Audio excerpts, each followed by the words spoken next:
विश्वास कहता है अमावस्या के दिन, उस श्राद्ध पक्ष की अमावस्या के दिन जो नदी, तालाब, बावड़ी, कुआं किसी भी एक जगह पर अपने पूर्वजों का नाम लेकर शाम के समय पर दिया लगाएगा, ये मेरा विश्वास कहता है उसके लिए कुबेर भंडारी भंडार जरूर बनेगा, पितृ भंडार जरूर बनेंगे। ये निश्चित। किसी भी नवरात्रि के पहले जो अमावस्या पड़ती है, चावल की कटोरी में एक कपूर का टुकड़ा रख दीजिए महाराज, छोटा सा, और कपूर का टुकड़ा रखकर उस कपूर को दरवाजे के बाहर कटोरी में ही, चावल रखी हुई कटोरी में ही उसको पितरों का स्मरण कर कर जला दीजिए। और जलाने के बाद उस चावल को कहीं भी किसी भी वृक्ष की छांव में पक्षियों के लिए डाल दीजिए। शिव महापुराण की कथा कहती है, अगर मान लो पितृ आपको कष्ट दे रहे हैं, पितृ आपको तकलीफ दे रहे हैं, कोई काम नहीं होने दे रहे हैं, या कहीं आपको ऐसा लगता है कि पितरों का दोष है, तो वो पितृ दोष देवी, अब ये जो आप करेंगे ये कब कर रहे हैं? अमावस्या के दिन आप उसको रख रहे हैं। अमावस्या के दिन उसको रखकर रात भर आपने रखा कपूर के साथ में, सुबह एकम पड़ गई, नवरात्रि लग गई, उसी दिन उसको जला, कुछ तकलीफें लग रही है तो एक पीपल का पत्ता ले लो, उसके ऊपर एक कपूर का टुकड़ा ले लो, सारे घर में घुमाकर उसको दरवाजे के बीच मध्य में जलाकर रख दीजिए, थोड़ी सी देर जला दीजिए। 20 से 25 मिनट के अंदर स्वयं गुरु बाबा कहते हैं, राम सुनो, यदि कोई आरती में, पूजन में, घर में एक कपूर का टुकड़ा आरती के बाद में जब समर्पित करेगा तो उसको अश्वमेध यज्ञ का पुण्य प्राप्त हो जाएगा। अश्वमेध यज्ञ के पुण्य को पाने के लिए कपूर का टुकड़ा आज भी आरती में जलाया जाएगा, आज भी। एक कपूर का टुकड़ा सुख का, इसीलिए हमारे यहाँ शास्त्र कहता है महाराज, जब आपको घर में अगर ऐसा लगने लगे कि 15 दिन से बहुत बेचैनी है, बहुत दुख तकलीफ लग रही है, कोई ना कोई बीमार पड़ रहा है, कुछ ना कुछ तकलीफें लग रही है, तो एक पीपल का पत्ता ले लो, उसके ऊपर एक कपूर का टुकड़ा ले लो, सारे घर में घुमाकर उसको दरवाजे के बीच मध्य में जलाकर रख दीजिए, थोड़ी सी देर जला दीजिए। 20 से 25 मिनट के अंदर मकान में एनर्जी वापस आ जाएगी, उस भवन में एनर्जी वापस प्राप्त हो जाएगी। अमावस्या के दिन आपको लगता है कि हमारे पूर्वजों का उद्धार नहीं हुआ, हमारे पूर्वजों का कल्याण नहीं हुआ, कहीं अधोगति में कोई चला गया है, उसका बस एक बार, रोज नहीं जरूरत है, प्रतिदिन जरूरत ही नहीं, महीने में एक बार अगर अमावस्या के दिन भी आपने चंदन के, थोड़ा सा चंदन अगर मेरे देवाधिदेव महादेव को 7 स्थान पर समर्पित किया है। अशोक यहाँ पर वर्णन कर रही है, मैना, धन्य और कला की कथा कह रही है। तीनों ने सनकादि ऋषियों से मांगा। चंदन भगवान को अति प्रिय होता है, और चंदन ही एक ऐसा होता है जो पितरों को भी प्रिय होता है, जिसका स्पर्श मात्र लगने से पूर्वजों का कल्याण हो जाता है, वो चंदन है। 7 स्थान शिवलिंग के बताए हैं, जहां पर भूल से भी अगर कोई चंदन की उंगलियां लगा देता है, 7 स्थान ऐसे हैं जहां चंदन की मात्र उंगलियां लगा देने से ही शिव पितृलोक के पितरों को मुक्ति प्रदान करके वैकुंठ लोक का निवास देते। और वो 7 स्थान जो चंदन के बताए गए, पहला भगवान देवाधिदेव महादेव के शिवलिंग पर चंदन का लेपन, समझ लेना जरा बहुत अच्छे से। आपको लगता है स्वप्न में कोई मुर्दे दिख रहे हैं, या कोई जल रहा है, या कोई मर रहा है, या कोई चला गया है, ऐसा भय लगता है, बच्चों को मानी भेजूंगी ऐसा हो जाएगा, पति को मानी भेजूंगी ऐसा हो जाएगा, कोई हमारे कोई गलत तो नहीं कर रहा है, आपको लगता है। 7 स्थान चंदन के बताएं महाराज।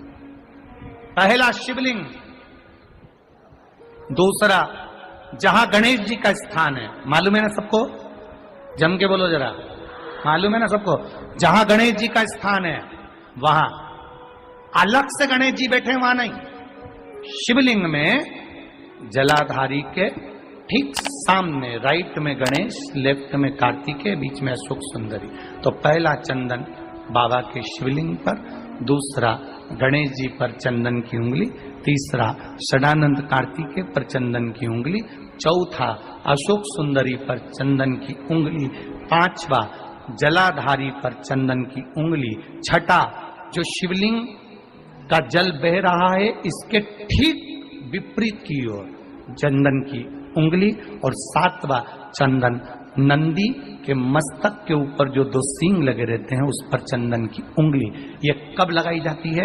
या तो अमावस्या के दिन आपको लगता है कि हमारे पूर्वजों का उद्धार नहीं हुआ, हमारे पूर्वजों का कल्याण नहीं हुआ, कहीं अधोगति में कोई चला गया है, उसका बस एक बार, रोज नहीं जरूरत है, प्रतिदिन जरूरत ही नहीं,